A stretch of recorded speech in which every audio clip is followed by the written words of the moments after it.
It's All Things MMA on KCLR. My name is Ken McGuire, joined as always, as we do every week, by Miles Price, who for the purposes of video for this week is in the top left-hand corner. And below we have head coach of Point Blank Submissions and chair of the Irish Mixed Martial Arts Association, Tim Murphy. Tim, thank you very much for taking the time out of your day today to have a chat with us.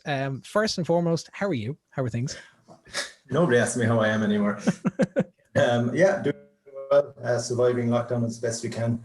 Hopefully we'll be back training soon enough, but who knows when that's going to be yet, but hopefully in the next few months. Fingers crossed. We'll see how it's going. Yeah. Tim, for the uninitiated, IMMAA, the Irish Mixed Martial Arts Association, can you give us a bit of a background as to what it is and how it came to be? Sure. So it originally was founded as the Irish Amateur Pancration Association, pancration being an old name in the ancient Olympics and the old Greek Olympics for mixed martial arts in those days. And it was originally affiliated under the Irish Amateur Wrestling Association, which obviously the NGB for wrestling in Ireland. Then, was it 18, it became the Irish Mixed Martial Arts Association and tried to become a fully fledged association in its own right with a view to becoming the recognised body for mixed martial arts in Ireland. Hasn't been an easy road. It has not been an easy road. So I wasn't involved directly at that point when it was founded. My club was a member, but I wasn't directly involved in the running of the association. So I got involved maybe, I'm not entirely sure, maybe 2 years ago. Losing track of time with COVID now. And yeah, it's early days just trying to get a structure on. The guys are trying to get a structure on the association, just the same things as any other sporting association or governing body in terms of, club insurance and memberships and all that type of thing, coaching courses and that. And that's all, that's really blossomed and that's gone very well, I think. And we can talk about that in terms of the national team and all that. That's all been very positive. Where it's gone very difficult is actually to get any sort of formal recognition for the sport in Ireland. That's proven quite difficult, which is somewhat of a surprise. In some ways, it's not a surprise at all. In other ways, it is somewhat of a surprise. So as most people will be aware, a few years ago, there was a tragic death at an MMA event in Ireland. Joao Carvalho losing his life after a fight in a show in Dublin. At that point, the association came under quite a lot of pressure to get formal practices in place, formal safety standards that events would run against, and all that type of thing, and to get that in place. And there's a lot of pressure from government and from various bodies. There was a lot of negative, obviously, media coverage of that as well. So the push and the pressure was very much on at the time that MMA has to get its house in order in Ireland, and then it has to become a recognised body. You can't just have different promoters running off different standards, which is, can be the case nowadays, in not just in mixed martial arts, in any other combat sport, pretty much any sport really. But there was a strong push that you would have to have standardised safety procedures for athletes, for how shows would run, and all of that, and you'd have to push to become a proper governing body. And then basically what happened was that all these kind of formal processes and formal standards were put in place, and there was a lot of work done by a lot of different people to get those in place. And now our safety standards and our processes are as good as anyone, or generally better than anywhere in the world. So that's all happened. But now, off the back of that, you'll be thinking, okay, well, the next step is that we should be able to get that recognition and we should be acknowledged for that. We're effectively being blocked, and we've made kind of very little progress on the formal side to get that acknowledgement that we've done all that work and to get it formally recognised by Sport Ireland. So what's the block, or what's the hold up? Is it I don't want to say is it an ignorance side of things? I know there's still negative connotations around MMA in Ireland from those that are probably on the fringes, or those that only see the negative aspects of the sport or certain downsides of the sport. Is it a political side of things? Where does the blockage seem to be? I think it is largely political, which is unfortunate, but it's not terribly surprising. So just to give people just a quick background, you would have Sport Ireland, which would be overseeing the recognition of various sporting bodies for all sports in Ireland. And there would be a lot of bodies already underneath that. So what the general structures that they try to promote these days is that you would have, where possible, umbrella groups for similar sports. So instead of every different martial art being recognized, you'd have one umbrella group that the other martial arts would feed into. Now, the older, kind of more established martial arts in Ireland wouldn't go that route. They're all recognized individually. But the general thought process would be that other or new martial arts or combat sports would be recognized underneath the Irish Martial Arts Commission. So that's the Irish Martial Arts Commission, or IMMAA, is a recognized body under Sport Ireland, and then they'll have numerous subgroups underneath that. So what we wanted initially is that we would be recognized directly by Sport Ireland, but there was a lot of pushback against that. They don't want to go that route, and they would want us to become members instead, affiliates instead of the Irish Martial Arts Commission. And we get kind of recognition through that, which sounds all very well and good in theory, but the Irish Martial Arts Commission made it very clear at different points in time in the past that they wanted nothing to do with mixed martial arts. Said a lot of derogatory things, really, in the past at least. Face to face with us, they're always, polite and respectful, but that is what they said at various times in the past. And they're essentially blocking our application to them on a rule, which I can go into in a second. And that's kind of where we are, where we're being told we can't affiliate directly with Sport Ireland, and we have to go the IMMAA route. And now the IMMAA thing that they don't want us. No. So, sorry to cut across you there, Tim. From my perspective here, obviously I would have known about the incident that happened with Joe Carvalho. Was that how you pronounce his name? I believe so. No, open to correction. Yeah, he's a Portuguese guy. He fought Charlie Ward, I think, wasn't it? That's correct. Yes. Yeah. But from this, there's been a lot of good. It's very unfortunate. Obviously, the event. Nobody wants to see anything like that happen. But to become the most regulated country in regards to, or one of the top countries in regards to regulating safety and mixed martial arts, it was kind of like there was a lot of good that came from these circumstances as well, know. And no, that's true. And it is a shame sometimes that it has to happen, but that can unfortunately be the case. But in regards to when you say rival sports are among the board that are conflicting against prohibiting well-deserved recognition in regards to governing bodies in Ireland, what rival sports are you kind of referencing to? Well, just kind of need to be a little bit careful on that, but just maybe at first, the reason that they told us that our application was rejected is because the international body for amateur mixed martial arts, that would be the International Mixed Martial Arts Federation, or IMMAA. Sorry for anyone listening with all these acronyms, that can be a little bit difficult, I know. But the international body, basically, which anyone involved in amateur MMA at all in Ireland or anywhere will know, this is a serious international body with a lot of backing, super organized, very well run, and very impressive, the championships they run. But they have not yet got sport accord status, so that'd be international status for various sporting bodies.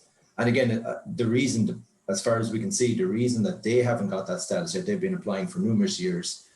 They meet all known criteria for it, but they seem to be blocked again. And it would appear that they're being blocked purely for political reasons as well, where you have rival sports that are kind of have nearly a veto over what gets recognized or not. Which again, it seems to me, both nationally and internationally, it's a bit of an eye-opener for me. It seems a very strange way to do business, because it is like a blatant conflict of interest, where, say, internationally, if you have boxing recognized, you've Thai boxing, you've all these other sports recognized, and they're the ones that get to have a say on whether a new similar sport gets recognized or not. A sport that's essentially for them, for athletes, that seems like a strange way of doing business, but that is how it is done. Would it be fair to say that it would be somewhat personal, do you feel, and that's why it's being held? Yeah, I don't like at the international level, I couldn't say, I don't know enough about it, but at the international level, IMMAA are currently being blocked from recognition, and the rule for the Irish Martial Arts Commission is that any new body needs to have, their international federation needs to have this sport accord status, which our international body do not currently have. So they're using that as a rule to say, okay, you don't meet this criteria, so you can't join our association, which on the face of it does not seem unreasonable at all. So that you have a well-established international body, and they're recognizing the Irish body if they have that criteria. But when you look a bit more deeply into it, there are 8 groupings of martial arts within the Irish Martial Arts Commission. And I checked it out, and only 4 of those groups actually have the same sport accord status that they require new members to have. So it seems like a clear and obvious double standard to me again, that the existing members don't need to meet this criteria, but any new members do need to meet that criteria, which seems quite strange. Doesn't really seem consistent. And in terms of like recognizing sports and having proper facilities for sports and safety standards and all that, it doesn't seem like a really strong enough reason to reject our application. But that is the stated reason they have given so far. My suspicion, obviously, and I can't confirm that or not, though, would be that, okay, if our international federation got that status in the morning, in the next few months, which is entirely possible, they'll eventually probably win that battle, I would imagine. Once that happens, then that's no guarantee that we would be accepted members at that point. Then it would just move on to possibly what's the next objection they have. So there's absolutely no guarantee and no clarity, which I've asked from the Martial Arts Commission, the Irish Martial Arts Commission, what would be the next step if that was to happen. So that's one roadblock. I would be surprised if there wasn't additional roadblocks put up in front of us as well. It seems to be a weird one from where I'm sitting, Tim, on the sidelines, in that we've got clubs around the country that start MMA programs in kind of teens and teens upwards, and those teens train 1 day a week, 2 days a week, 3 days a week, 4 days a week, 7 days a week, whatever the case may be, and they really enjoy their club side of things, and they might get involved in amateur competitions locally or in-house competitions, and then they get picked up when you'd mentioned the IMMAFs. So you have the Europeans, you have the Asians, you have the World Championships, you have all of those kind of things going on. And we send teams over here, and those teams go with professional coaches. They go kitted out in their finest of gear. They come back with gold medals. The amateurs go back and they'll compete again, and they'll win more medals. And some of those amateur athletes go on to start professional careers and do big things. They're flying the flag for Ireland. We're really big at championing our boxers and our show jumpers and our footballers and everything else that's happening, when the Irish go abroad. But yet we're still hitting a brick wall when it comes to this. Yeah, that's entirely true. I think a lot of it is, well, I don't know really. I think at least some of it is the lack of kind of knowledge and perception about. I mean, people think mixed martial arts, they think Conor McGregor, or they think going to big shows in the Three Arena.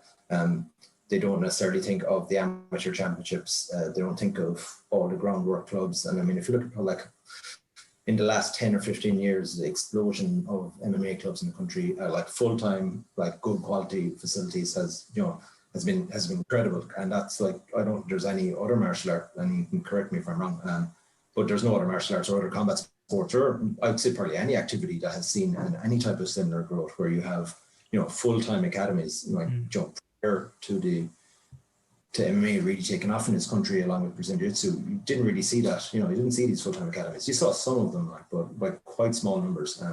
Whereas nowadays it's much more common, and you see all those clubs doing well, and it's great to see. And you see, athletes coming through, going off to the IMMAFs are serious international standard for elite amateur athletes. If anyone wants to go and watch it, you see the top guys that win those competitions. It's a very, very high standard, similar to like you see at amateur boxing level. The top amateur boxers are exceptionally high level athletes. It's not you're a rung below professional. They're quite elite in their own ways. In a lot of ways, can be much better than low level professionals realistically. So it is very disappointing, and some of it is on us as a community as well, that we need to keep showing that it's not all the smack talk on television, and it's not all that type of professional sports which draws in a lot of fans. Most of it, in fact, it's the amateur game, it's local events, it's things like that. So a lot of it is some of it is on us to do that. And the thing is there an interest in the media in general for that? Amateur sport at most levels is not always the most exciting to report on, whereas reporting on a scandal somebody says some tweet or whatever, that tends to get more traction, unfortunately, because that's just the world we live in, which is a development, but yeah, hard to fix that. We might come back to the international side of things again. Safety came up at the beginning and at the outset, and I know that it's one of the cornerstones of what IMMAA has been working on and striving towards. Can you give us an idea, Tim, on what's happened or what has changed in terms of safety standards for MMA at an amateur level with the work that you've been doing?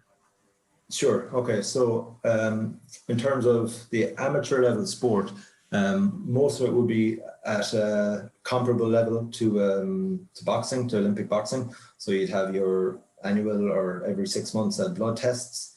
You'd have a doctor's checkup every 6 months. And then when you compete, you'd have a pre-fight medical. You'd also have a post-fight medical. And there'd be, there's a criteria for the amount of doctors and medical personnel and everyone that would be at each event, which is very good standard. We're at some expense to the organisers, but that's just the way it is. It would be a lot higher now than it would be, say, 10 or 15 years ago.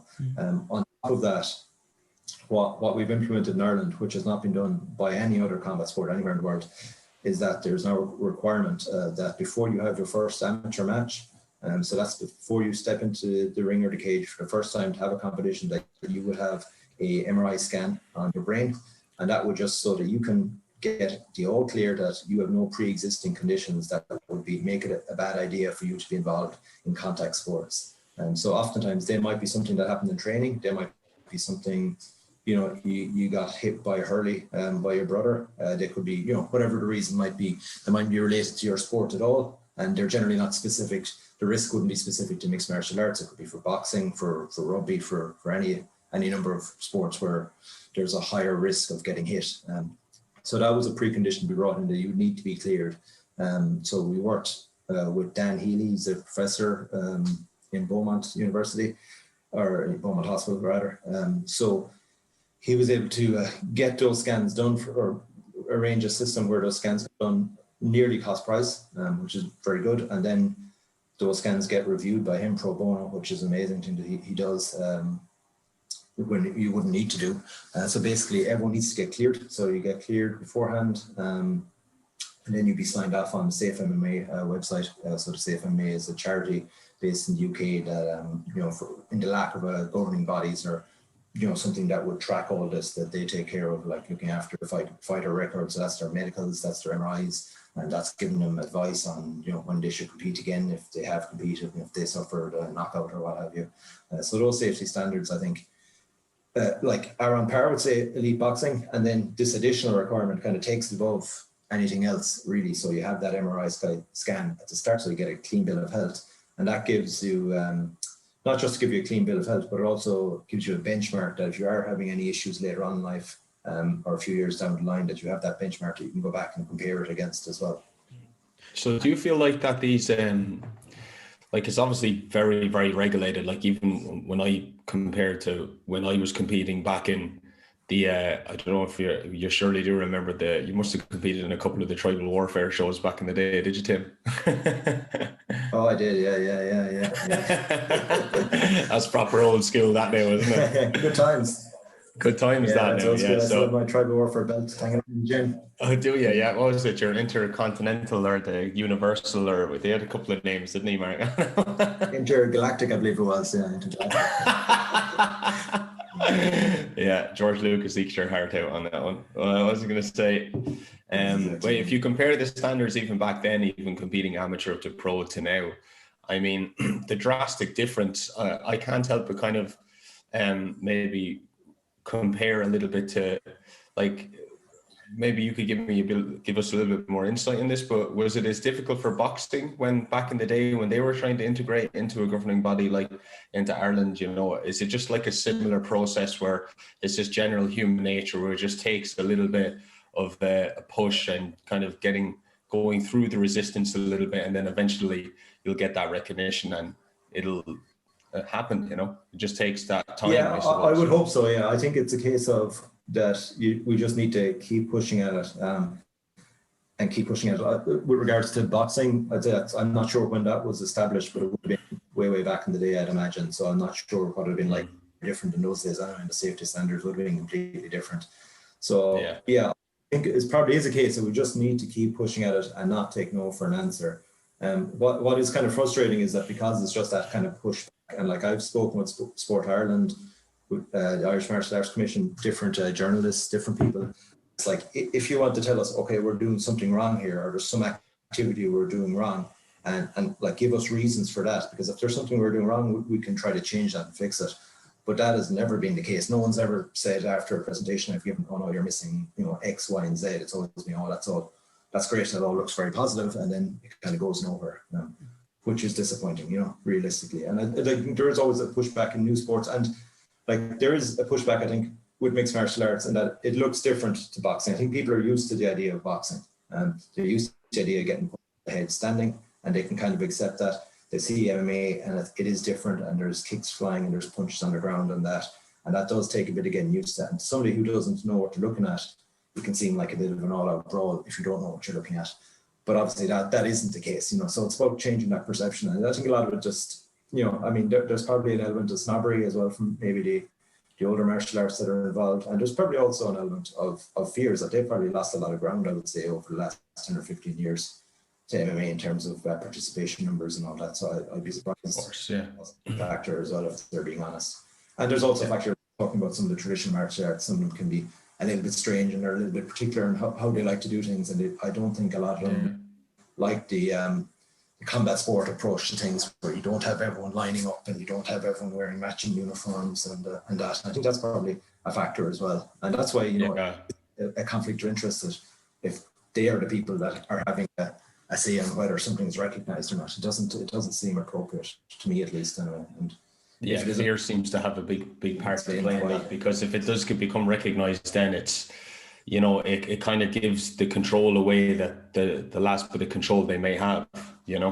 It's a bit of so it is a bit of a strange situation here, where people that are not involved in these sports themselves at all are having quite a strong say over what happens. It doesn't seem appropriate to me, like I said. Yeah. Like I said, I can't contradict me on that. I'd like to hear the arguments, really. Does money come into it at all, Tim? Because I would imagine you go to you get formal recognition. Sport Ireland there's certain funding packages and things that can be availed of. Might that be seen as a block that maybe they don't want to be pumping cash into it?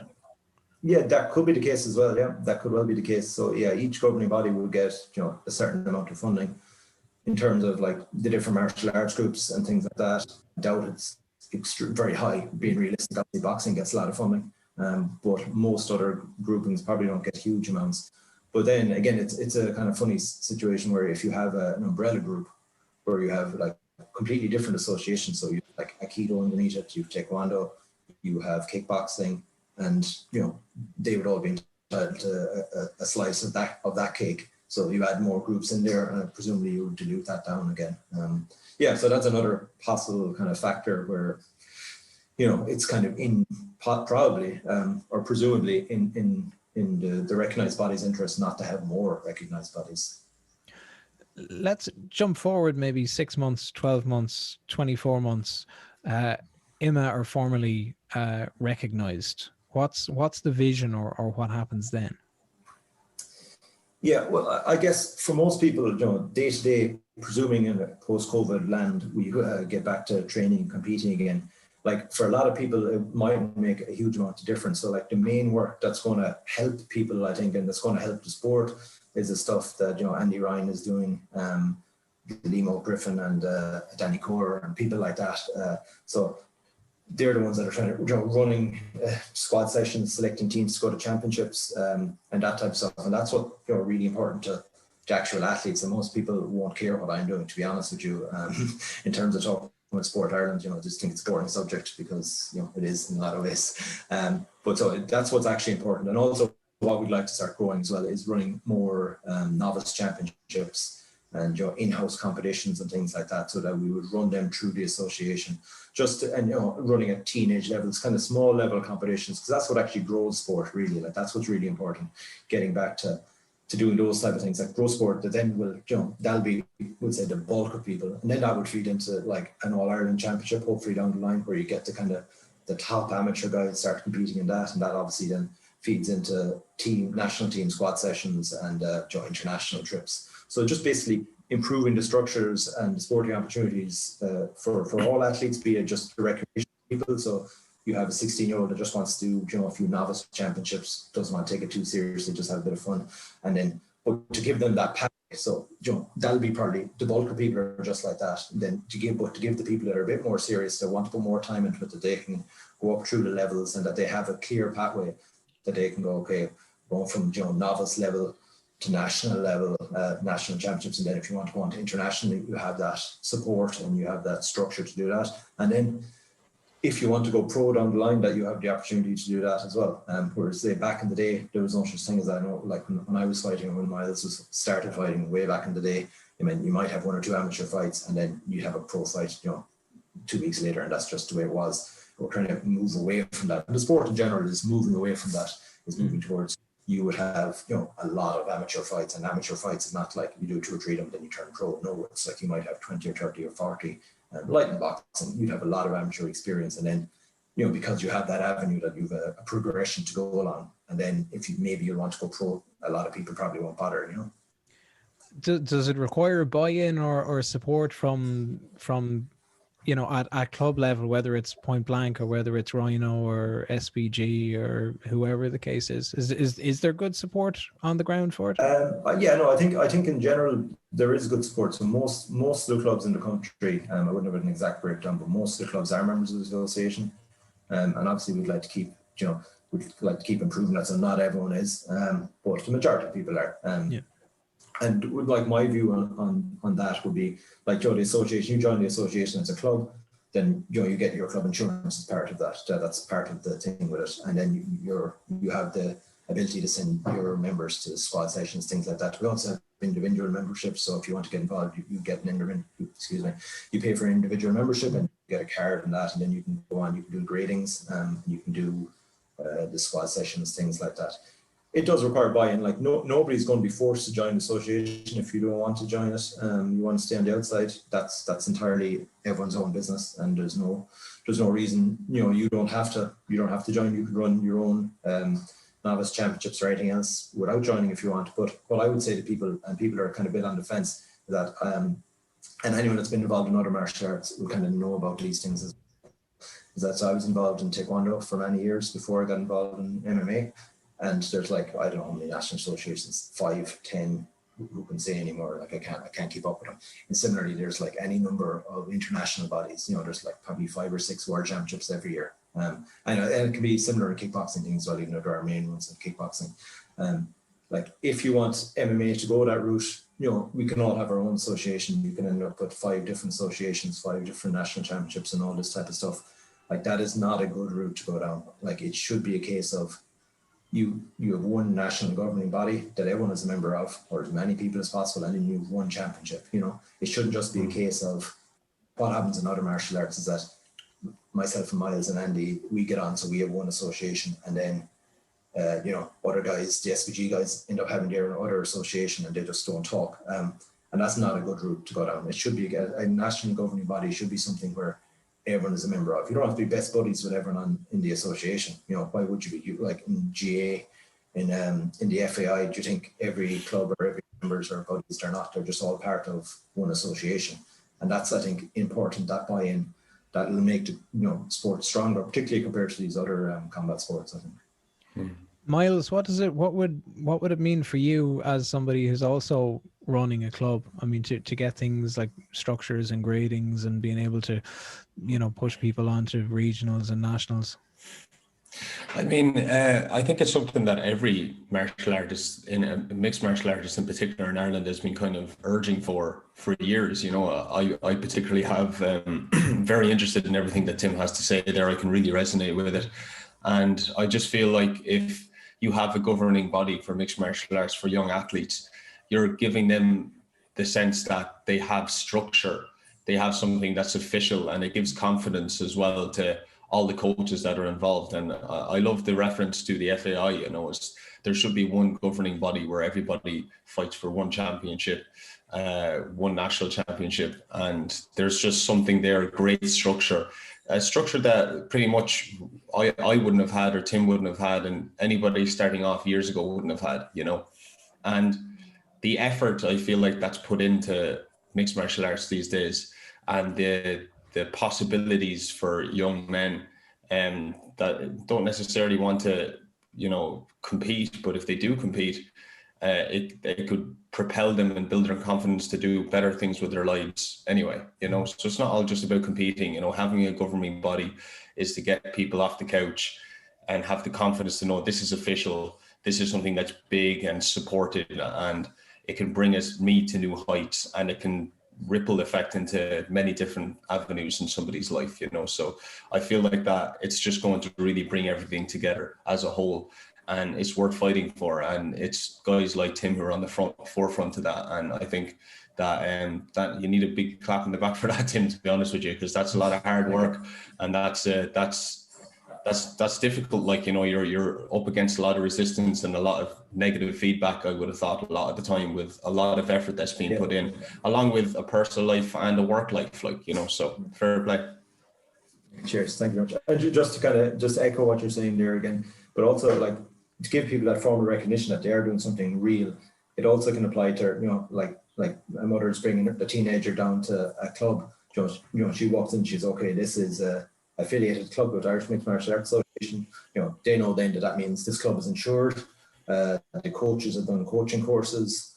They know, you know, that it's a reputable body that is following standards that, you know, if they're teaching underage kids, that they have Garda vetting done, all that stuff, and just like standard good practice for all sports. And I think that's what we're looking for. We're not looking for anything crazy.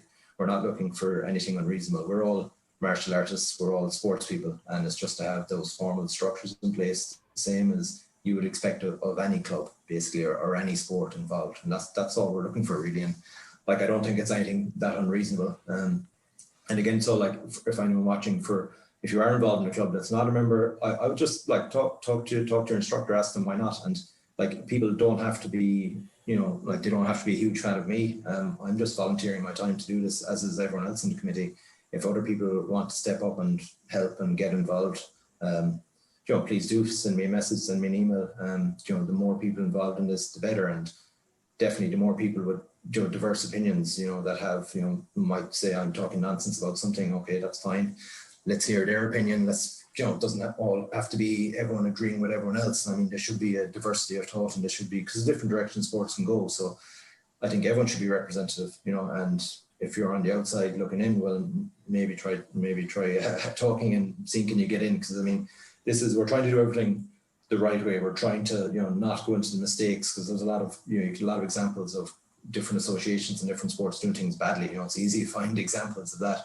So we're trying to not do that. We're trying to do things the right way. So we'd have, you know, like, if you're a member of the association now, if you're an individual member, which you can sign up and say, if you're a member of Team Rhino Kilkenny, you can go on, you can get your individual membership. That entitles you, amongst other things, if you have an interest of attending any AGM or any EGM, and you have the same vote than I do, you have the same vote that John Gavin does, you know. So it's a democratic association, and we're trying to build those structures so that, you know, there is buy-in from everybody. And if someone has an opinion, they want to be heard in something, that's, you know, that's good. We'd encourage that, like, you know.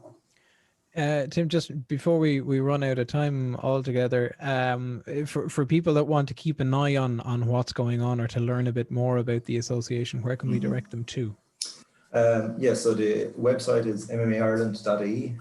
There's also a Facebook page. I think it's IMMAA online. If you put in Irish Mixed Martial Arts Association on Facebook, you'll find it anyway. Same, there's an Instagram page, and I'm not sure is there Twitter or not, but yeah, you can check it out there.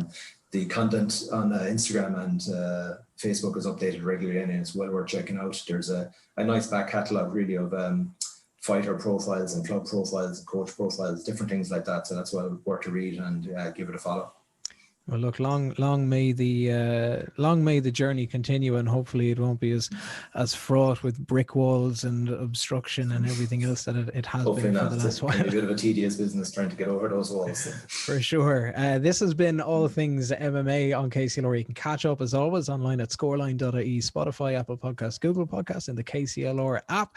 And of course, on air every weekend from 2:00. I have been Ken McGuire. Top left has been Miles Price, and our guest today has been IMMAA chair and head coach of Point Blank Submissions, Mr. Tim Murphy. We will do this again next week. Good luck.